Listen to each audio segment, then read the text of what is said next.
Drop in some knowledge.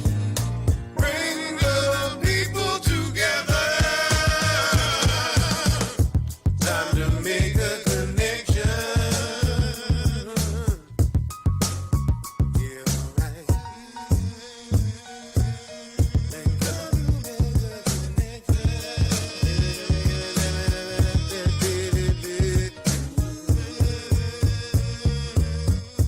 Time to make a connection.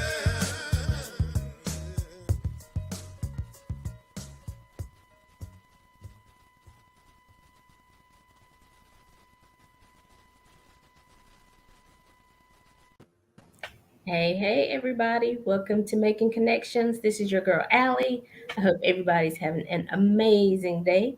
Whether it's raining in your area, whether the sun is shining, I hope that you are excited about life.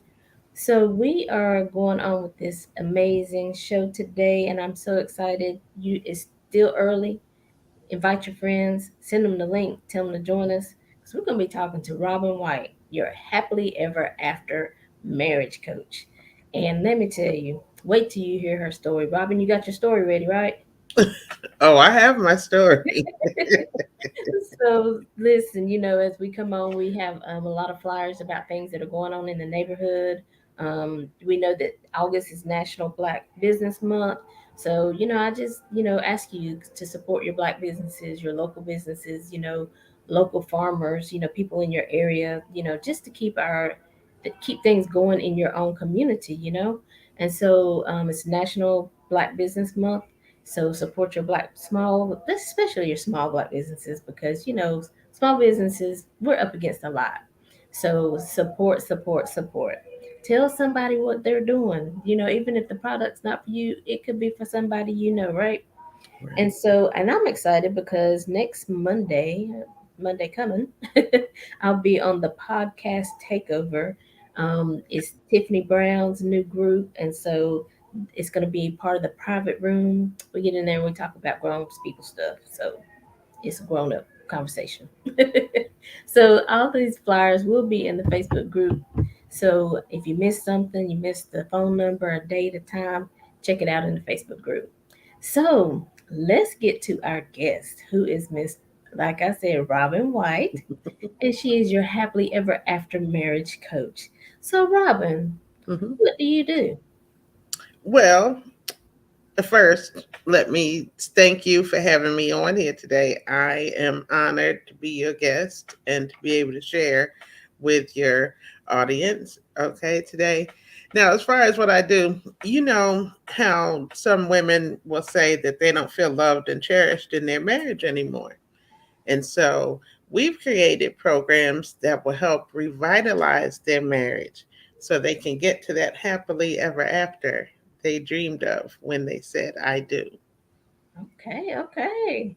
Now, listen, I know a lot of people are like tuning in, like, because, sometimes you feel like, why did I do this? We know the movies. Why did I get married? What was I thinking? So, do you see that a lot? So, okay, I'm getting excited because I want to know so much. So let me start with one concept. So, with the thing you said, how people say they don't feel what valued. Loved and cherished. Yeah, really, that's it. So they don't feel loved and cherished in their marriage. So what do you think happens, in marriage? Because in the beginning, everybody's all hands all over each other. Can't get enough talk time on the telephone. Even if you ain't talking, you just sitting there watching a movie together, breathing. You're not even talking, but you're on the phone together, right? So Right? what happens sometimes, Robin? Well, I mean, when we're dating from the beginning, we're going to put our best self forward, right? We're really, I'm sure you've heard the term sending our representative, right? We want to show up in the best way, make everything, look good. So we're saying please and thank you, and all of our manners are impeccable. You know what I mean? We're not Right. gonna burp in front of the person. We're not gonna do all this.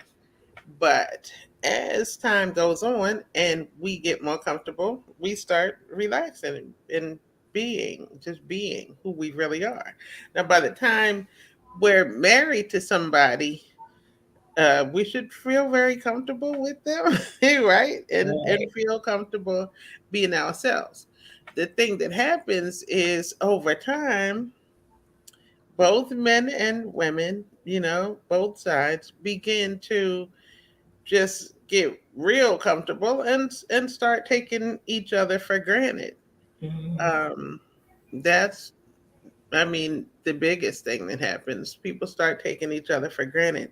And then, of course, as we grow together, right? But we also grow individually.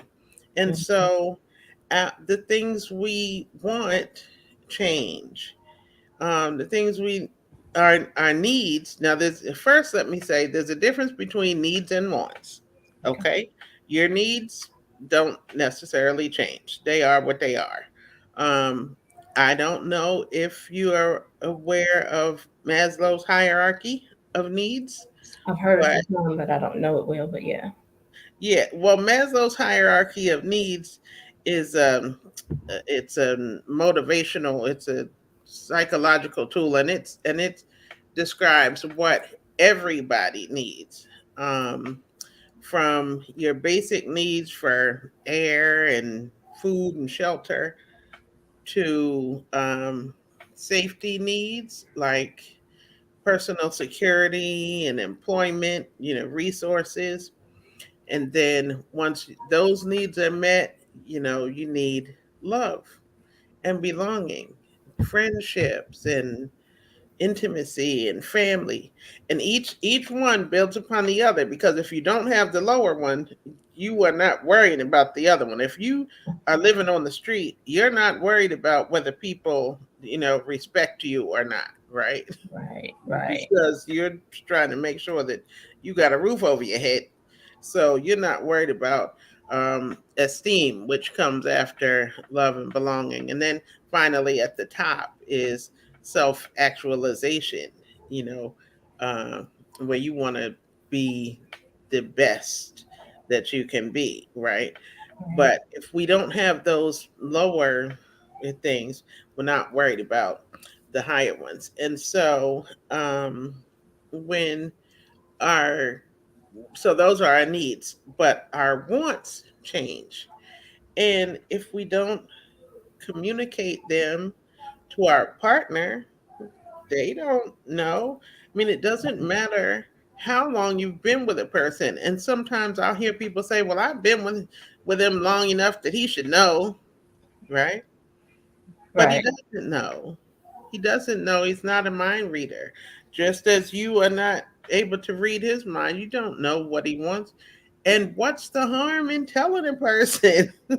That's what I'm saying. Let's just cut out all the nonsense. Let me just say what I need. Right. But, it seems like it ought to just be easy. It ought to be straightforward. But there's fear in that. And, you have to be vulnerable Yeah. in order to do that. Which, if you, I don't know if you know who Brene Brown is, but Brene Brown will tell you it takes courage to be vulnerable, because sometimes you will get rejected. Right. That's true. Sometimes you're not going to get the reaction that you hoped for, and you still got to go on, right? Right. And in marriage, you still are going to stay with this person. Like, you don't, I know celebrities who make it look like get married today. Oh, well, if it don't work, two years later, throw that thing away and go ahead and do it again. Right. But hopefully for most people, that's not the way they're doing this. And so when you marry for life. I know it it took me forever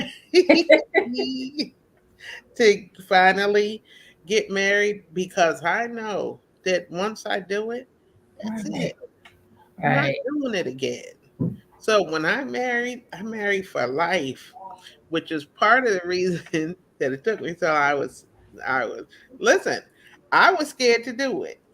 Mm-hmm. Um, I can feel I you. was one of those people who wanted to make sure everything lined up, all the lights were green, right, before I do it. Because again, it's for life. This is the rest of my life we're talking about. And Right. so, my husband asked me to marry him 3 times. I was like, no, no, no, no. Really, because I was scared to do it. And I had to do a lot of self work, right? Um, and finally, I know that all the lights weren't going to be green, Right. and so I was in love with him all this time. Like, why? So sure, people will say love isn't enough, whatever. But all the things that we needed, we had. I mean, it was 25 years. If I was either I'm gonna do it or I'm not. Like I've been Right. with the man 25 years. What's left to wait for? Right. So you know, Well, I mean, you said a lot of good stuff there because, like, okay, we do see like celebrities, they in and out of relationships and, la di da. Then they go back to this one and that one. But, typically the average person is really trying to look for that forever person, yes, you know, that one person that I know I can trust, that one person I know I can lean on, that one person that's going to support me. But I think you're right. We get in these relationships, and instead of talking, telling each other what we really need, because I can understand that concept. Because I was like that at one time. I was like, well, by now they ought to know. Because I tell right, you, I'm at my friend's house right now, and a couple of us came up here to New York, and my friend was saying, "Do you want hard shell or soft taco?" I said, "You ain't never seen me eat a soft shell taco. I don't order them. Now I will eat them, but if I'm having preference, I like hard shell tacos. right, You know." So, but I didn't. I mean, I was joking. I didn't get mad about it. I mean, right, now I can talk about it, but just using that for an example, back in the day, a couple years ago, that would have. I was like, "Why you ask me what I want? You know what I?"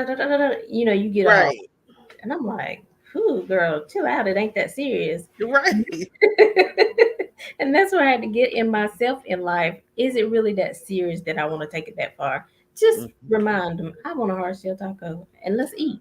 Right, and cut out all the foolishness. Right. Just say it. Yeah, and mad all day, and 2 days later, you ain't talking, you ain't Right, touching one another. Come on, y'all. right. We got to do better. But you know what? The funny thing is, now some things like that, we do know what we want, right?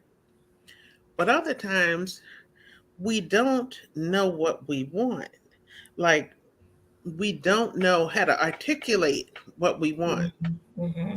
Women will come to me and they'll say, things aren't going well, and so I'm going to ask them, okay, what were you expecting, right?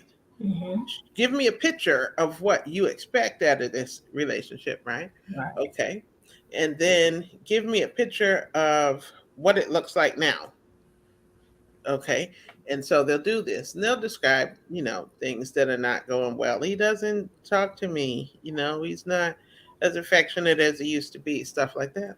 He works too much, blah, blah, blah. And you hear me saying he does this, because usually Right. you're putting the responsibility on their partner, right? Right. Um, but then okay, so I say, okay, what what can you do to bring these things into your reality? And like what do you want? People can tell me much easier what they don't want than they Mm-hmm. can tell me what they do want, Mm-hmm. right? So they can tell me that I don't want him to, you know, come home late. I don't want him to work so much. I don't want him to do this. But they don't realize that what is the underlying thing. The reason they don't want him to do all of these things is because when he stays out late working, you know, I feel like he doesn't want to be home with me, Mm-hmm. right? They Right. don't understand that that's what their need is. I want him to be home with me. I want him to spend more time with the family, whatever. I'll tell you a quick story about not a client of mine, but that I know. This lady and her husband, they had kids and whatnot. They had been married for 7 years. And the husband made good money. The wife worked too, They both worked. But of course, the wife came home, she took care of the house and took care of the kids. And the husband worked. The longer they were in this marriage, the more he worked, right? He Wow. just was becoming a workaholic, and they had all kinds of bells and whistles, everything that you want, the house, the fine cars, and all this. They would take trips and do all of that. And so you would think, oh, they ought to be happy with this.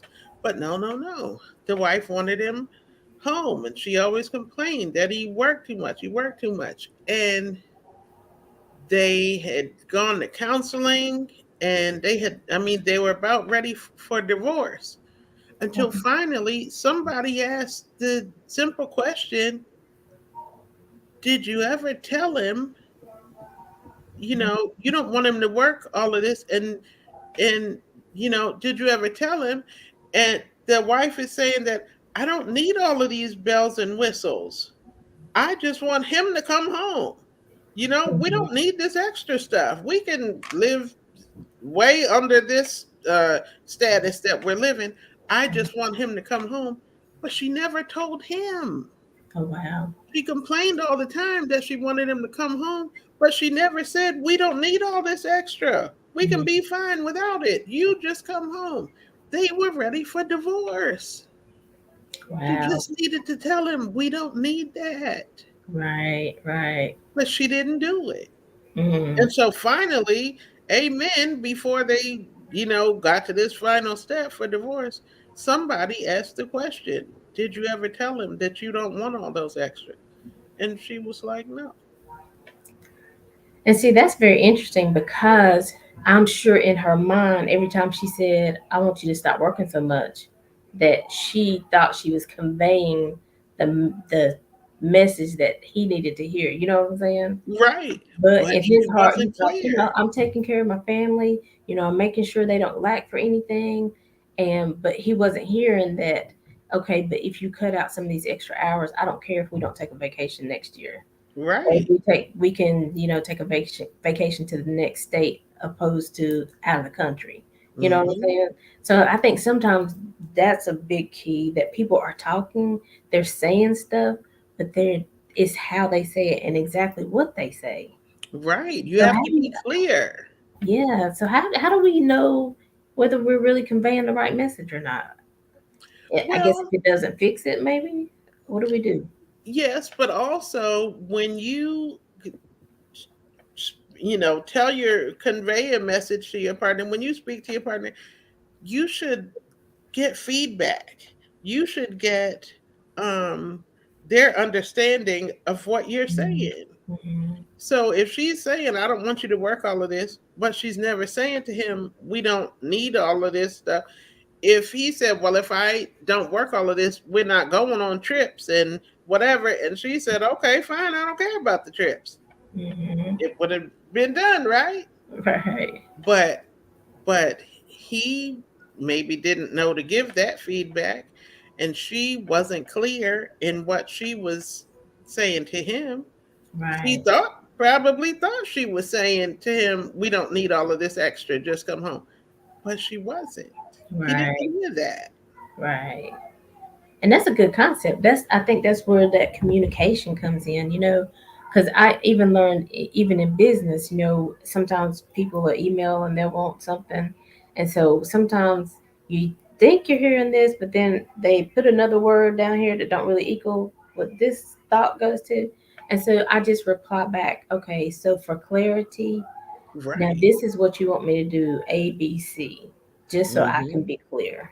That's right. So things like that work in a marriage. So exactly. So you tell me out of all I said, what did you hear in that conversation? What did you hear from my heart?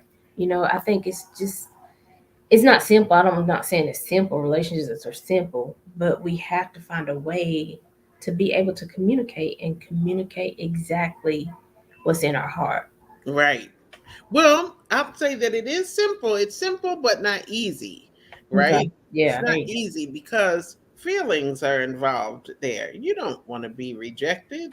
go. You know, Right. you don't want, you might not get flat out rejection, but you might not get the response that you want, right? And that doesn't feel good.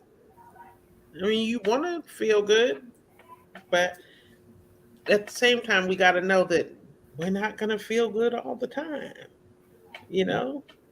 Even in marriage, even when your husband, your spouse, your wife want to please you, I'm sure they do. But maybe what you're asking for doesn't align with their values. Maybe it's just not something that they can do right now. I talked to you a few minutes ago about Maslow's hierarchy. Um, when, naturally for women, one of the things that we feel when we're in these relationships is fear. Mm, Fear of abandonment, fear of loss of love and connection, right? Fear of being provided for and security, right? And right. those are basic needs that we have. Those are on the hierarchy. And so when we experience that fear, that triggers shame in Mm, our partner.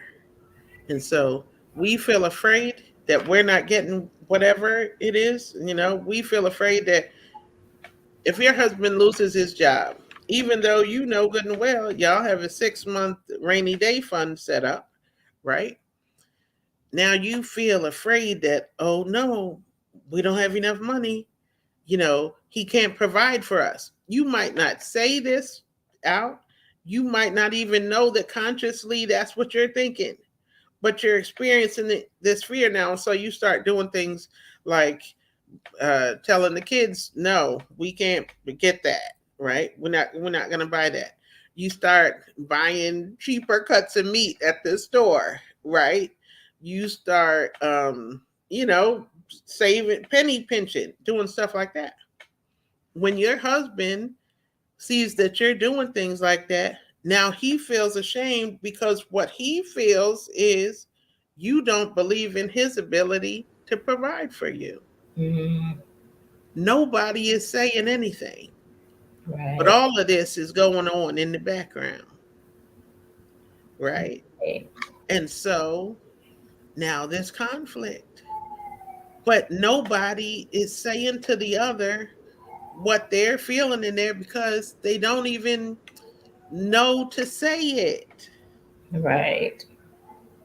And so, you have conflict that's bubbling under the surface. Nobody is aware of it, but it's changing how you're interacting with one another. So true. So this kind of thing happens all the time. That fear and shame, that's what it's called, the fear and shame dynamic. That Mm, happens all the time. So you're not even really consciously aware of it. You're doing things differently. You're consciously aware of that, but you're not going to say, "Oh, I'm doing it because I'm afraid." You're not right. going to Right. say, "I'm doing it because I'm ashamed." You're going to do that. And even with that, I was thinking, even with her buying like a different cut of meat, telling the kids we can't do this, sometimes that, y- okay, so her intention might be to take some of the pressure off her husband. Yes, Or but he right, sees it as like, why are you doing that? Why are you so are you we're not poor. We're not going to be like this. He might get, because he doesn't understand. Oh no, honey, I trust in you. We are still good. I just want to make it easier for you. right. So even in that, I mean, all the time, conversation should just be flowing. Yes. I don't care if you're brushing your teeth together. Look, don't spit in my sink. You got a sink over there. Go.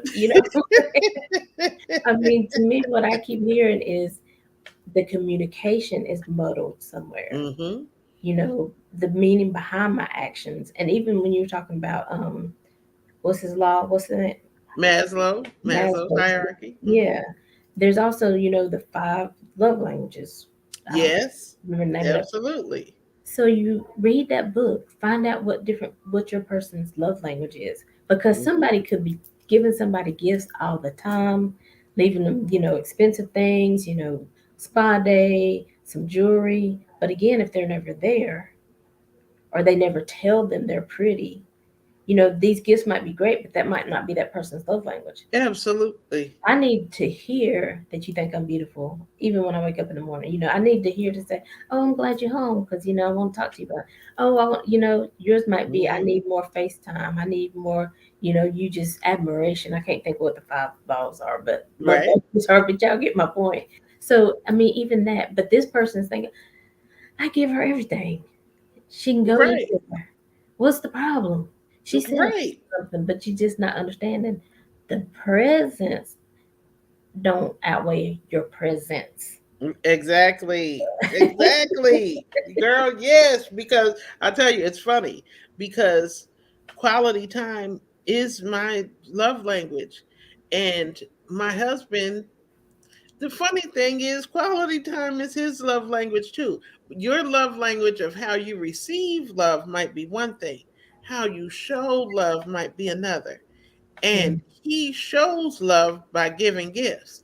I don't need all that stuff. Mm-hmm. I mean, it's great. I'll accept it. Right, I right. am a gracious receiver. However, I don't need that. I need, like you said, your presence and not the present. Right. And so, but I have communicated that, right? So that he knows that. And so, yeah, I want your time. I want your time. And Yeah. so he spend time with me and still give me gifts. I'm with it. Now I'm real, real happy. That's right. And I know his love language. So then it's cool because his is quality time too. So I can, we spend the time. It's the same. It works for both of us. So, you know, that's good. But yeah, you have to know that your love language may not, what are the 5 love languages? Quality time, words of affirmation, acts of service, Mm. gifts, and oh no, there's Let's, one more that escapes me. let's see if I can figure it out real quick. Words of affirmation, quality time, physical touch, Oh, physical touch.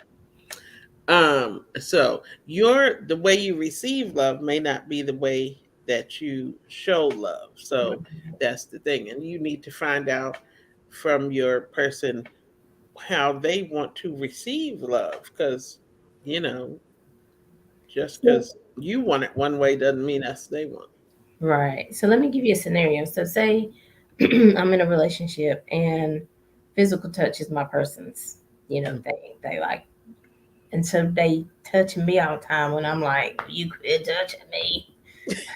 I mean, I just passed you in the kitchen, So how do we work that out? I mean, you don't If have you're to be every time he crossed my path.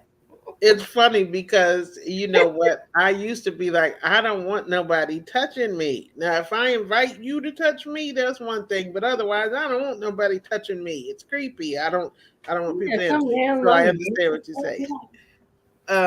you like. But well, if your language is not physical touch, but theirs is, and so they're touching you, and you want to tell them, I mean, if that's the way they give love, then I mean, you don't receive it that way. So you just have to say to them, I don't like to be touched that much. You're gonna wrap it in a nice package, right? You're not just gonna say, stop touching me. Right. you know, you're gonna. wrap it up and say, "Oh, honey, you all of this reasons why you're wonderful," and but sometimes you touch me and it's too much. It's sensory overload for me. I Mm, can't mm, I can't take all of that. And mm. so, of course, there are times that I definitely want you to touch me, but other times, Right, it's too much for me. So I right. appreciate it if you don't do it. And so I think too, with what you just said, that happens too. So then we might say you're touching me too much, and then it just goes to you're not ever touching me. So you do have to be careful, and it's not you touching me. I embrace, but it's just the frequency, you know. Right, So, right. but I don't mind holding your hands when we're watching movies. But maybe it's that one thing that when he comes by in the kitchen and he touches you, and he's like, "Can we just that one? Can we?" You're right. And maybe you have to say that. I like it when you hold my hand. I like it when you do these 10 other times when you touch me in 10 other ways, but just this particular thing, just Yeah, I don't care for that. So, yeah. you know, Again, it's that conversation, it's that yes, communication. you And you can never over just have to communicate, I don't talk. think. And I don't Yeah. think you can over communicate. We feel like, well, I already said this, but I mean, you never know, even if you said something in a conversation, like they may not have been paying attention, they may have had a bad day, Hmm. and they just didn't catch it then, you know. Right. So repetition is fine until they get it. Yeah. Let's keep talking about it. I mean, think about even from when you were a kid and your mother said, "How many times do I have to tell you?" You didn't get it on the first time. Right. I mean, I am grateful that I'm a parent because I can recognize these things, um, stuff just like that. Like, how many times did I have to tell you? And then I have to step back and say, but how many times did you have to be told? Right? Right. So- Right. And and I was talking so, to somebody, I don't know who it was. I don't know if it was Angela or somebody else I was talking to. I was like, you can tell your kids, you're gonna get burned if you touch the stove. It's hot. right. But they hear it's hot, but then how hot can it be? But like if we go into details, okay, so if you touch the stove, it's going to burn your hand. You're gonna get blisters. We're gonna have to go to the hospital. I mean, sometimes you have to really get into those details to Hmm. really bring about that understanding. Or sometimes you just got to shock them. Like, if you touch the stove, you're gonna burn your skin off. Now, you could burn your skin off. Hmm. So they need that, like the shock. Like, go to the end of what it could be. It could be something much less, right? But it Right. could be this. So stay away from it. Because you want them to like really stay away from it. So Yeah. you know. Sometimes you gotta go to the extreme. So Robin, tell me again, how long have you been married? A year. I just celebrated my anniversary, August 1st. Yes. So been married for a year, but we've been together for 26 years. So as I said, I was running away. I was scared to do it because I know that once I did it, that was it. And Yep. so I kept saying no, no. But so, I mean, it's crazy. Um, but I mean, I said it's crazy. It's not crazy. That was my fear, and I'm sure I'm not alone in that, right? Oh yeah. But I've seen people get married and they have crazy ideas. um People have said stuff, and people that I know, okay, so not just celebrities, but people that I know have said, well, if it don't work out in 7 years, then we can just to get done. What is that? How are you going into it with already plan B? I don't want plan B. I Right. want to go into it and know that this is the plan, and that's it. And when we Right. stand up there before God and whoever's out here in the audience and say that we're going to be in this for life, that we really are, because I am. So I want to make sure that you are too, right? And Right. so I I was just scared to do it because I know that that was going to be the rest of my life. So Mhm. I was And so, would you suggest, like, even if somebody came to you, they're not married yet, but they're thinking about it, do you suggest, because, it's something we used to do, but now I don't think people do it as much, counseling beforehand? absolutely, absolutely. I do coaching, premarital coaching, and postmarital coaching in the first year. And the reason why, when you go to premarital coaching, they're gonna give you all of these hypothetical situations. Um, and they're gonna ask you, what would you do and stuff like this. And so you don't really know what you're gonna do. I'm gonna tell you that you don't know what you're gonna do in any situation Right. until you get in it.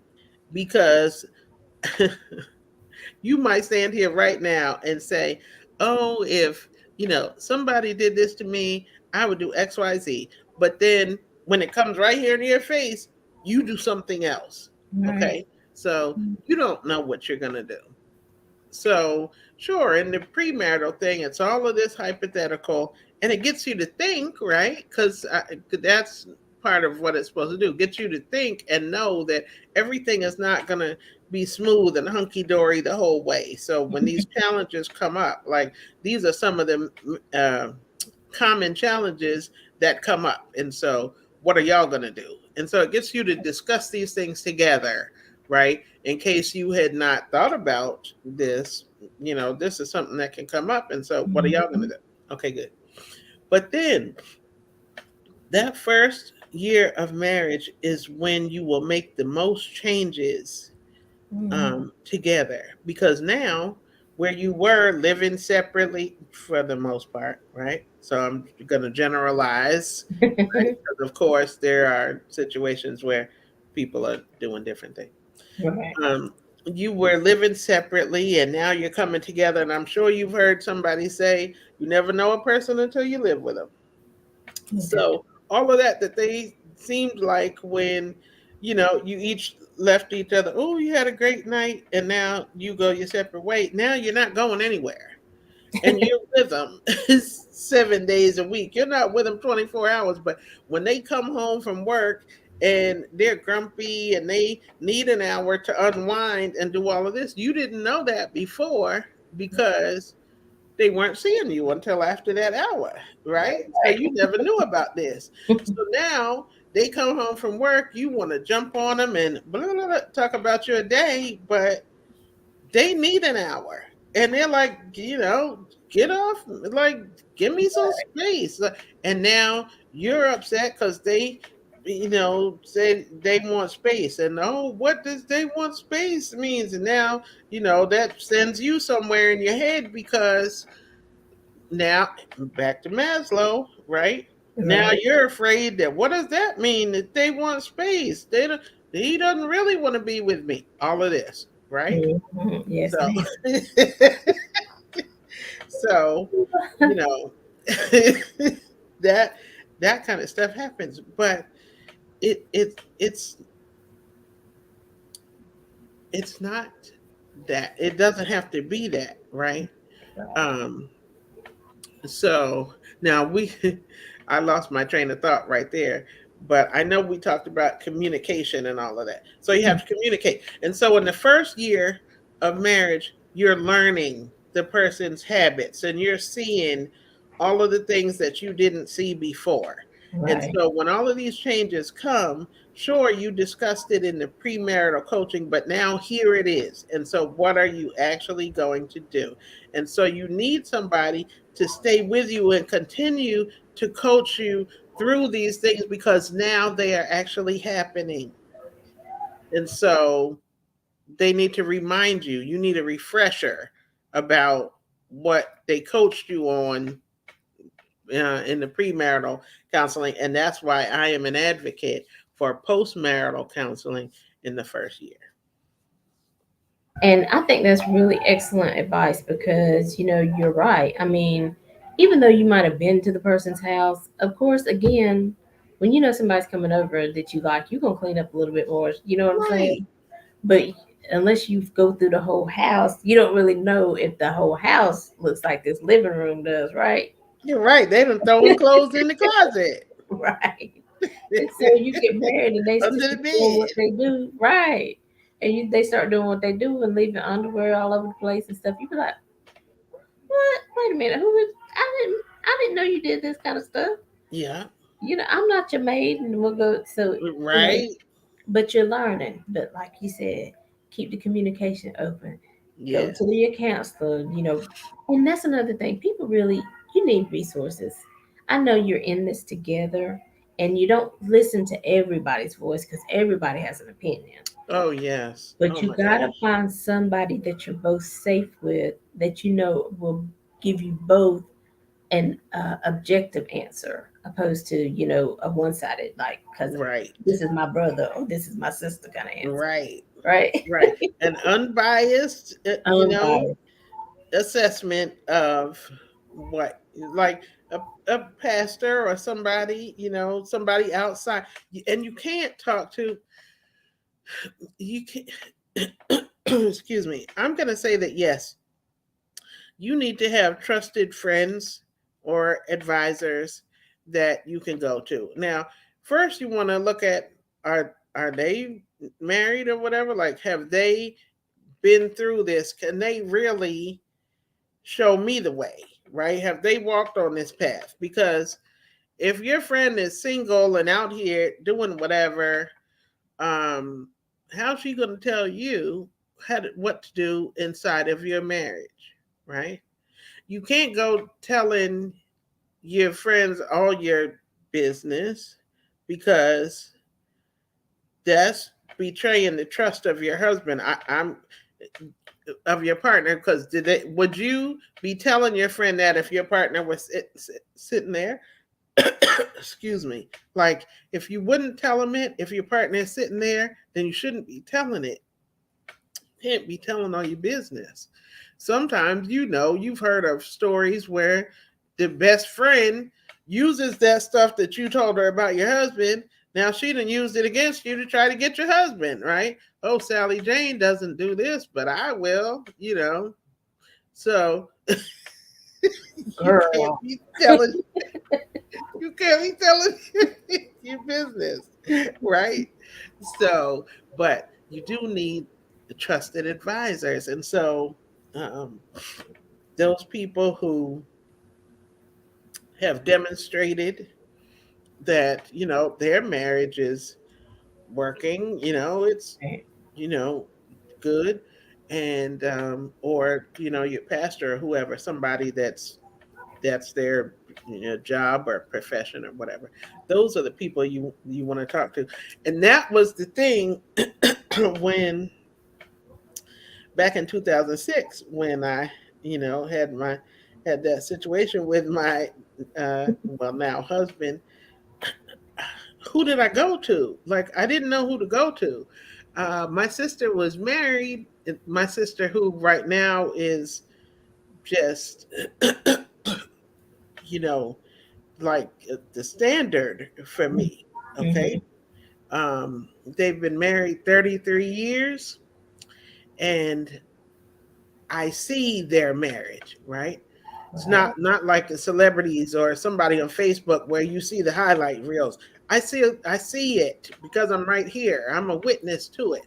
I Right. know that they know how to get over the humps, right? Because of course things come up, but they know how to work through it and still be happy and still be in love together 33 years later, Right. right? So they are the example for me, Yeah. right? But back in 2006, they were just married for a little while, and so I didn't have anybody to turn to, and that was my whole problem. And I ended up going down a spiral. Now, it's not fair, I guess, for me to say it because some people right here are not gonna know what I am talking about when I'm saying that to you. So I'll just share a little bit of my story. Okay. Just as much as Sorry, you want to or don't want to. You good. I'm sorry, something You in my good. throat. With your viewers, I'll just tell them a Well, quick I tell you story. what, hold on to that thought. We're gonna show a quick video, and that'll Oh, give you a okay. chance if you want to get a drink of water or something like that. Yes, So we're awesome. Thank you. gonna show a video, and when we come back, we'll hear what Robin is talking about. Okay, very good. Okay.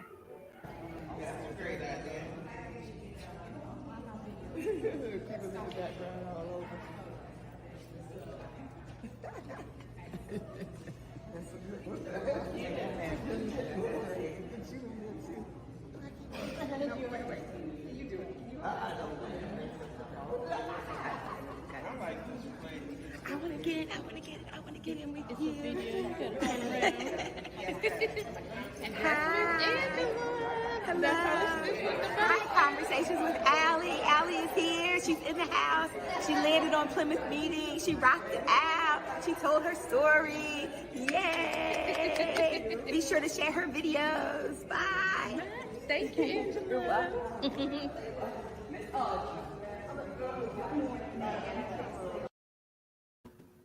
Hey, hey, everybody. Robin will be right back with us. But that occasion, we were at a Be Brilliant movement retreat.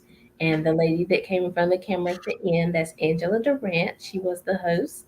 And so that's where I actually met Miss Robin and some other brilliant ladies. And it was just such a awesome time. Especially if you're a woman entrepreneur and you're looking for support in your business, support in how to know how to function, what to do next, definitely get in the Be Brilliant movement. Reach out to Angela Durant. You can find her on Facebook. Her group is on Facebook, and she will give you the help you need because she has helped Robin come be able to tell her story and to tell it effectively and to grow her clientele. And so it was just an awesome event. And so, hey, Miss Robin. Hey, I'm back.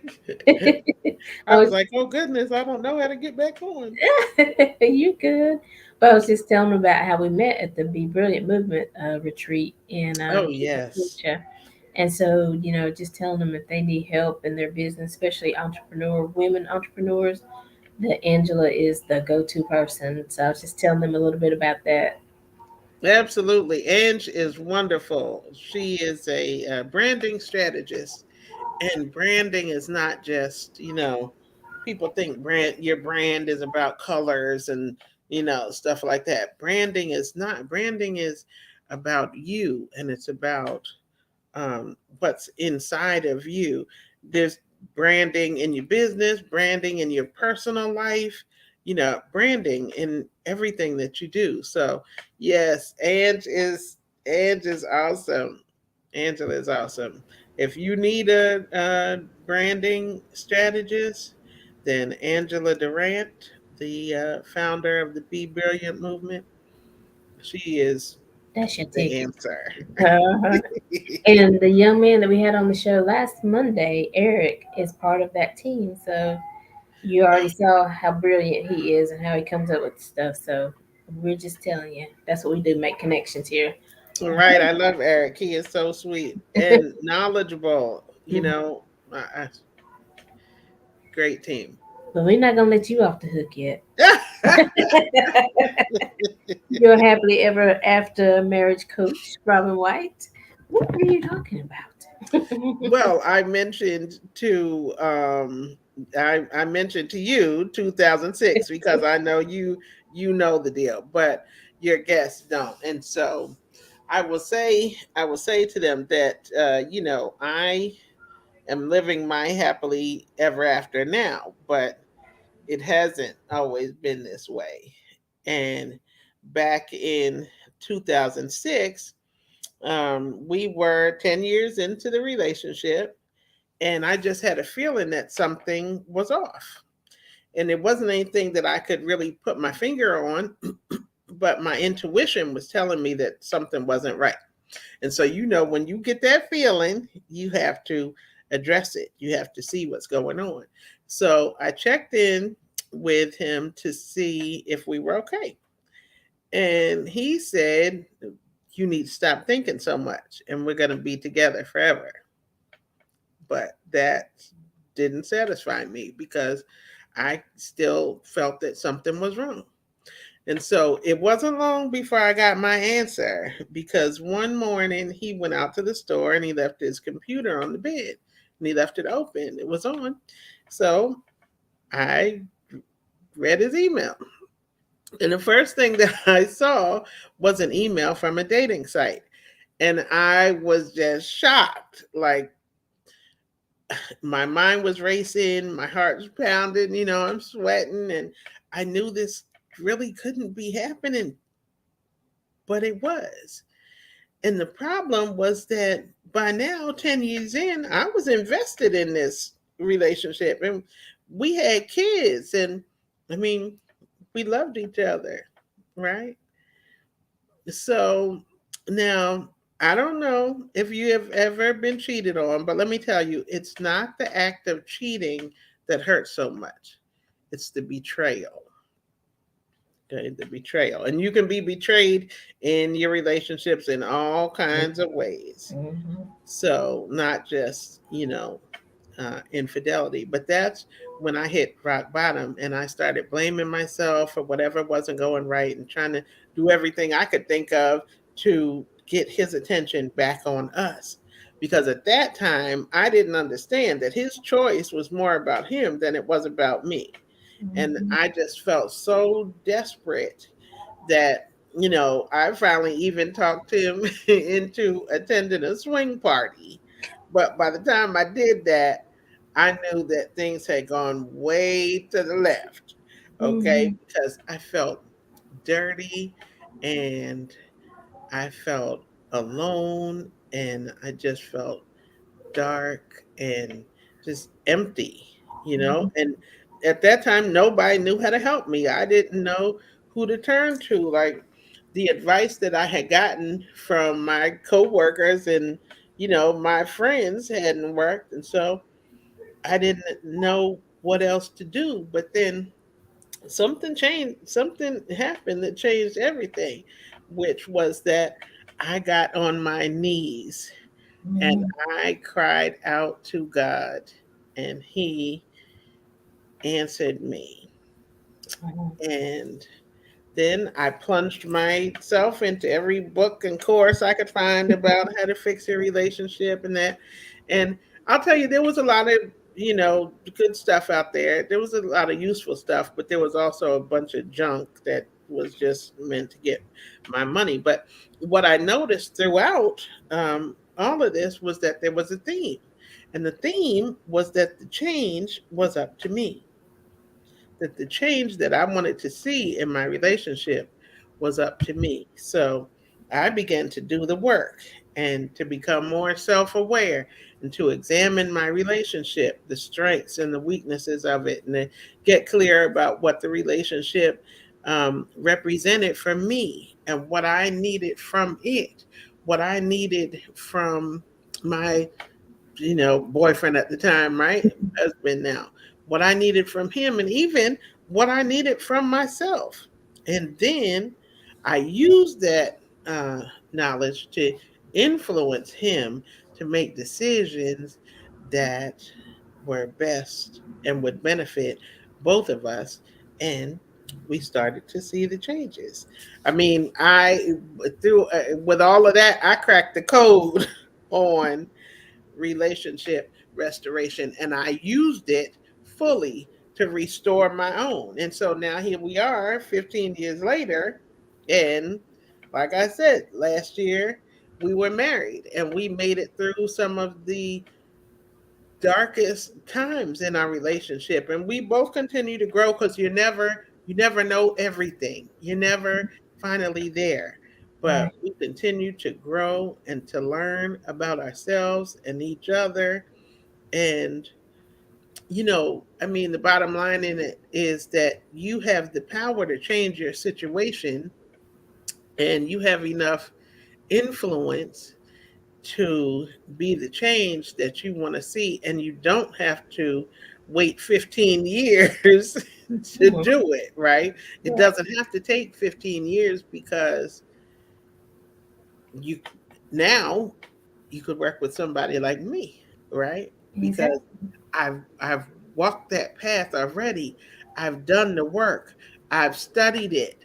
I've done all of that so that you don't have to recreate the wheel, and I can be able to help you. And so now it's not as you know you know as the Scary. situation was in 2006. Not Right. limited. And I'm gonna tell you, when she said I cracked the code and I did this, so you don't have to go down this 15-year um journey.